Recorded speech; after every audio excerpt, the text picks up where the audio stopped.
funding. Number one, as you can see, employment of additional teachers has really put in a lot of money. And within this budget, even with the collapse of finance bill, the 46,000 teachers will be converted to PNP at the cost of 18 billion shillings. That one is already guaranteed. And I think that is good news for the union, good news for teachers, good news for delivery of quality education. The universities, though there are challenges on how to implement, I think implementation challenges, raising money from 54 billion to 80 billion to finance universities, which are now stabilizing, is a great commitment by the president. Now the issues of salaries, these are not negotiable. And my colleagues here have spoken very extensively. Once a CBA is signed and deposited in court, because the certificate of approval is granted by SRC, the same SRC that is issuing a revocation circular, has on the other hand signed a certificate of approval of a CBA before they were deposited in court. Once deposited in court, they become legal and binding documents. And I think the president is very clear that teachers be paid. And I think what we expect without confusion is full factoring in the payroll of maybe the month of August, backdated to July, and teachers be assured so that they can focus their minds on teaching. So I don't think this strike has any merit. It doesn't have any merit because the president has given a directive. And the president has responded proactively to the teaching fraternity. The issue is, we will, not we will, we shall. The employment of teachers is already factored. Number two, the president has directed. And that president's directive is not a street statement. It is a serious statement. And I think a very clever unionist and unions have done that.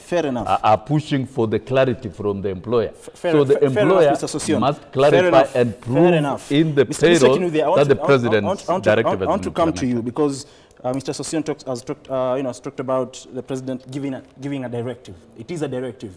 But, I mean, it's safe to say that we've also seen the president issuing certain directives which are yet to be implemented. And this is a very key issue that needs to be addressed immediately. Now, I want to ask you, Mr. Kinuthia, are we as a country, failing in, for lack of a better term, because it looks like we have not really prioritized the education sector, because from where I sit and what most Kenyans feel is that when it comes to funding, we should really prioritize this sector, because this is, literally, a good percentage of the country is the education sector is a backbone of one of the key backbones of our country. And President William Ruto talked about key pillars of the things that he wants to achieve, and education is one key thing that sector that the president really talked so much about, and he promised to do various things that will see the education sector prosper. But the question is, are we not prioritizing this particular sector in terms of funding, and what should happen? Should we really put it as the topmost priority in terms of funding as a country? Brother, let me put it to you this way, and I'm sorry. The golden pot that was once a dividend repository for President William Ruto, where he would get dividends of trustability, believability, and people would take his word. That pot has not only dried, but it is long broken, and the piece is buried in soil. When Sosion, on behalf of the president, tells us, or rather on behalf of government, let me not put him into the square, on behalf of the government tells us that William Ruto has made a commitment that he shall convert teachers into PNP. That's very good.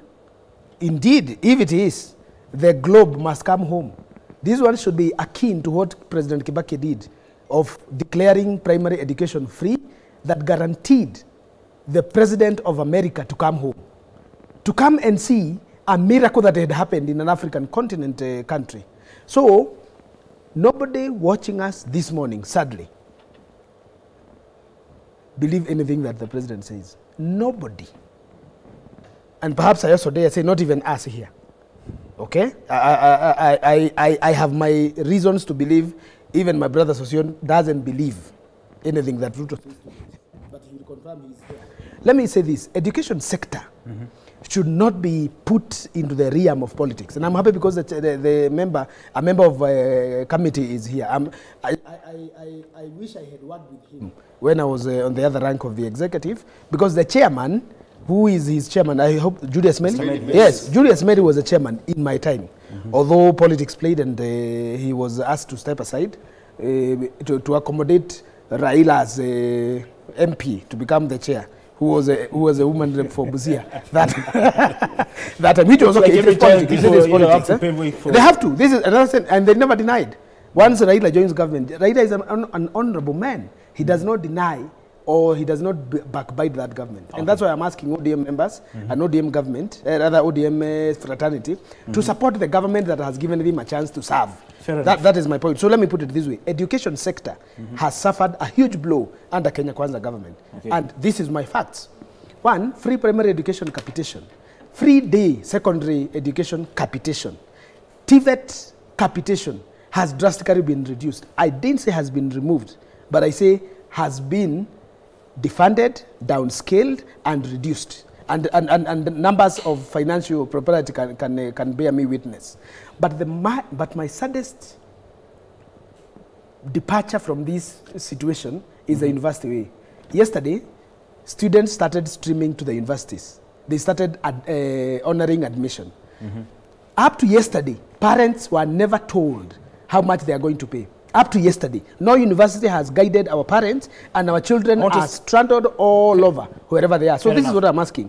If the president promised in 2 weeks, in July, that he would offer a new funding structures of fees, which has not come a month later, why should we believe that there is a commitment for this government to uplift education? Education is a right which is globally, regionally, and nationally guaranteed. And without it, before we talk about that, we have no nation. Before we talk about that, yes, I want to ask Honorable Rero, because some of the demands made by Kupet and Nat is that they want 130,000 teachers who are interviewed for promotion to be moved to the next job group immediately. The other one is employment of 20,000 new JSS teachers. They also want TSC to begin the negotiations for the 2026-2030 CBA agreement as a precondition to call off the strike. Now, going to the figures, the government, like Mr. Sosion said, set aside 18.7 billion.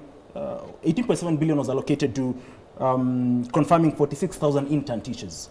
Now, 30.7 billion was set aside for JSS student capitation, and 23 billion for university funding under the different unit cost model. Now, as a member of that particular, of the Education Committee in the National Assembly, with all this funding and with the budget cuts that we are talking about, will the government be able to meet the demands of teachers? And if not, at the moment, what should the teachers do? And what should the government do to ensure that these demands are met as soon as possible? I think I'm just going to be repetitive of what I said before, that as the Education Committee, these demands for the universities, the demands for the TSC for promotion, we approved all these budgets in our committee. We also approved the budget for the promotion of those teachers, 130,000. The CBA, that was about 10-point-something billion. And also the employment, the permanent employment of 46,000 teachers. But that is before this finance bill. But what I am going to reiterate again is that the government must give priority to the teaching profession in this country. My friend here said that before the president signed a charter, and I think he said bullet 12, where we had equity, access, and quality education that this government should be able to give to the teachers. So we are saying that despite all the other things, despite the finance bill, I stated categorically that we had supplementary. and they should be factored in. They should factor this for the teachers, for the benefit of this country. And believe me, you, that when the teachers are happy, all Kenyans would be happy, because we are all products of teachers. Their demands are very, very reasonable. And I don't think the signing of CBA of 2026 should be something in question. We must allow teachers to operate well within our society. We must honor all the promises that we make to teachers. Whenever the CBA has been deposited in the courts and has been signed, the certificate has been signed by SRC, we must be able to fulfill all these promises. So what I'm saying is that I will not speak on behalf of the government, whether they are going to fulfill or not.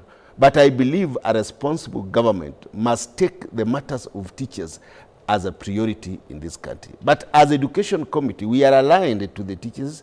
We are aligned to the TSC Teacher Service Commission, and we have approved all of their budgets with the hope that the current government will be able to meet the financial obligations of the teachers. And the 46 teachers who are supposed to be employed on P&P, we believe that the government will find ways and means of ensuring that these teachers are employed. They had promised about 56. They have employed 10,000 on P&P. These 46 also must be employed on P&P within the shortest time possible. Okay, fair enough. Mr. Sosion, I've seen you taking notes, and you've strongly defended the government. But again, sometimes it's, like Mr. Kinuthia said, it's a bit difficult to, for the common Kenyan to sort of really believe what the president says sometimes, because some of the key promises he made, are yet to be fulfilled. In under 2 minutes, I just want you to, make your final submissions in regards to that particular remarks made by Mr. Kinuthia and Mr. Honorable Orero in terms of what the government needs to do, and then we'll talk about the university funding. Well, they enjoy their space to make their opinion, and you're entitled to your opinion. Call the president anything. That is your opinion. But from where I sit as a Labour leader who has worked with the president and who tracks matters that are related to education within Kenya Kwanza, I do that. I think that we have one of the most committed presidents, a rare one, in terms of matters education. So that then, when you're talking about employment of 116,000 teachers, the president is working hard towards that. After this budget, after implementation of this budget at the Teacher Service Commission, all the JS teachers, 46, will be converted to permanent and pensionable with effect from 1st of July 2024. 1st of July 2024. That's a fact for sure. Are you sure? And yes, I'm sure. I speak. Happen? I am talking what will happen. Okay. And you know me. You know me. We'll be back here. We'll be back here. You know me, my brother. Yes, we are good friends. So let's come back and take a cup of tea. Yeah. Because the president doesn't lie. It has been approved. Excuse me, what did you say? The president does not lie. Get it, Kinuthia. And if you don't believe it, tell the people. You don't believe me, you have told me. If you don't believe it, tell the Kenyans. Allow me to finish my statement. Allow me to finish. Allow me to finish my statement. That is number one. Employment of teachers, it's walking the talk, and we'll get additional 20,000 on board as soon as possible to continue teaching within the service. Number two, another demands that have been raised by teachers, like promotion. The president reopened and allowed more funds to go towards promotion, that is direct and indirect promotion. Matters I fought for during the last regime, and it never worked. And I think the president is very keen about the promotion of teachers, both direct and indirect. And we have seen in the music, in the state concerts of drama and the rest, and all activities, the president has directed that those teachers who have excelled be promoted promptly. And I think that is a rare commitment to the education sector. And then lastly, the general calibration of funding towards education. The president is very keen, and Kenya has met the minimum threshold recommended by UNESCO. That is at least putting over 6% of the GDP in education. Fair And enough, we have Mr. seen in the Sissoho. budget. Fair and enough. at least over 15% Okay. of the overall budget. And that is not going to change. Fair enough. Even the CBA's reviews into the future, okay, it will fair be enough. done. I want us to shift gears and talk matters, higher learning. And I want to begin with you, Honorable Orero, because you sit in the Education Committee. The Education Committee has been critical of the new university funding model and, how, it should be operationalized. There are various concerns, and just to put the figures into perspective, or to put everything into perspective in terms of, the figures, those who've been placed in band 1, according to the figures that we have, is that 10,000 students, 10,528 have been placed into band 1. That is the most vulnerable. But before you even continue to the rest of the bands, that is the most critical band, because that is where most Kenyans do belong to, because that is the category of students who are really, really needy, extremely needy. And some of them are saying they've been left out of that category, despite the fact that they are really, really needy. Now, from where you sit as a member of that particular committee, what is your view of this funding model? Because some say it has made education a preserve of the rich, and the poor cannot access higher learning. I think my opinion on this has been the same. Mm-hmm. I sit in the Education Committee, and it is called the means testing instrument. This new funding model is called means testing instrument. There are various parameters that they use to reach out to how much each household can be able to pay. But I've always questioned, it is quite a statistical operation. I always ask that this model, is it authentic? And how is it authentic? Are those parameters measurable? And if they are measurable, how do they test validity of this instrument? Where has it been practiced the world over? Are we borrowing from a successful country? Or is it somebody's experiment in Kenya? Because when you look at the bands, we used to say the vulnerable, the most able, and now they are called the bands. We look at the bands. That formula used to get the percentage of the household.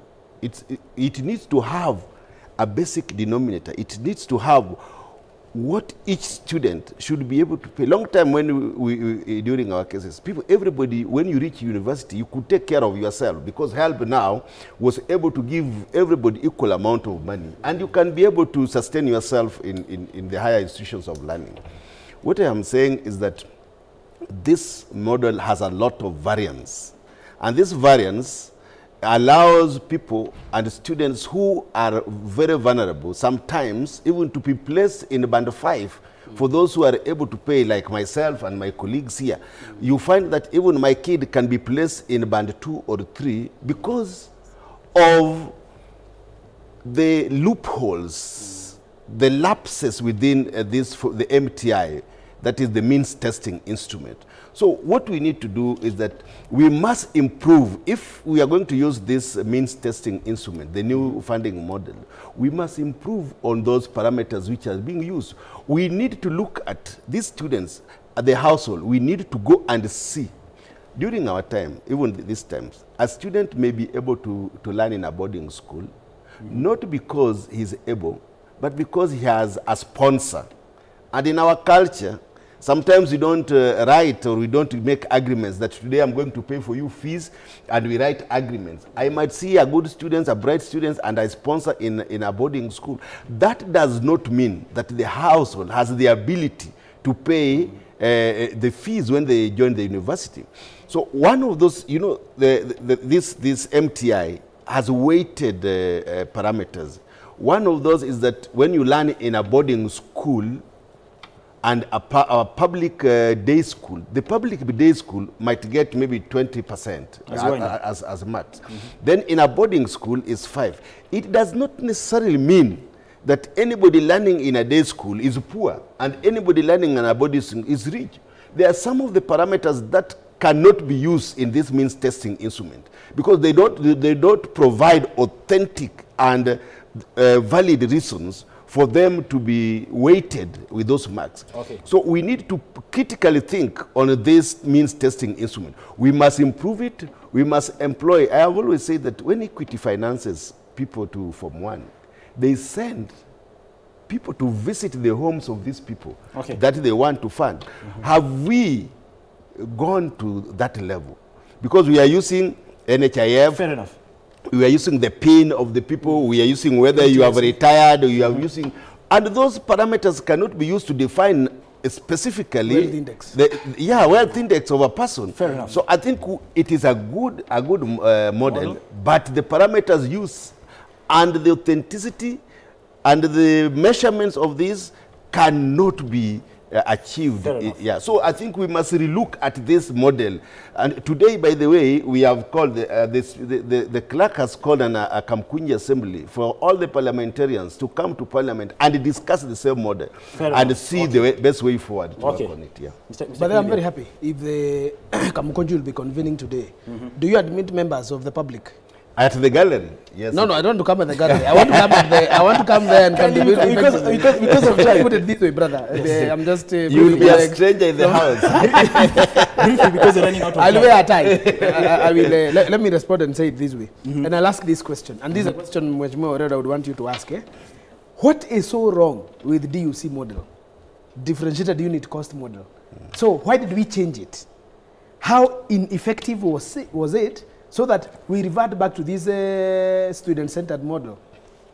How gullible have we become as a parliament, as a people, as a government? This model was changed by a committee of vice chancellors through Presidential Working Party, which my friend Tosion was part of as a trade unionist. Isn't it, Mweshimua? I was not part of the Presidential Working Party. It's good. I correct. He was an advisor. But I stand by the So that PEP, it's good that I confirm from him so that I don't put words in his mouth. This PEP just gave a president a model for university funding on one basis, that the governments before had not honored the pending bills for the universities, which was mere 68 billion. So if government commits to pay this money over time, DUC works for everybody. I am happy at bullet 12 that they have alluded to. I never read their manifesto because their manifesto was as good as a lie. But that bullet 12 is very nice by saying education is about equity and quality and access. So this equity... Ours was for free education for university. That's why I supported, by the way, the manifesto for Azimio. No, take this point. Take this point, my brother, for Kenyans out there. This is for Kenyans, actually, not for this table. Equity, which is part of their bullet, I like that word. Equity. Equity is fairness for all. When you say that you can fund day primary, 30 seconds, day secondary, then you say you're going to fund day secondary, then you say you're going to fund TVET, why are you denying student fairness? What we used to do before is that if government has no enough money to fund education, university education, what you do, you restrict entry. There was a time, C+ is the minimum, but there was a time they used to use B+. Why? Mr. So that government has only enough money. I am calling on government and I'm sending my brother here, senior honorable member, to go to the Kamukunji and ask this question. What is so wrong with DUC? And then say, this committee should take a resolution to the president through the speaker today, that the president should quickly, today and tomorrow, scrap this MTS student-centered thing and then go back to DUC so that all students are fairly treated. Thank you very much. Unfortunately, rather, we're running out of time. Mr. Sion, I've seen you've taken notes, but we're running out of time. No, let him say something. He's my brother. I don't let him comment on, let him say something. on the university funding model. This is what will happen. This is what will happen. 30 seconds. 30 seconds. Yeah, the university funding model, I think the MTI that was applied for this year's students was interfered with. That's a fact. And when I checked yesterday, the Higher Education Loans Board has taken over and is now applying the MTI that has worked for the last 29 years. And many students will move from Band 5 forwards, and there will be a shift towards Band 1. The new university funding model is more realistic and it targets students specifically. And so what the president has pronounced is good. is right. The only debate that we need to do is how to make it work. Why don't If the vice chancellors alone develop the funding model without involving the lecturers and without involving the students' union, then it is wrong. Okay, fair enough. It must comply with the principle fact, of public I've given you participation seconds, so that we make it work. Of course, so the funding model will work with more debate, with more consultation, and I think from today, and also the Minister of Education should stop interfering with the Higher Education Board.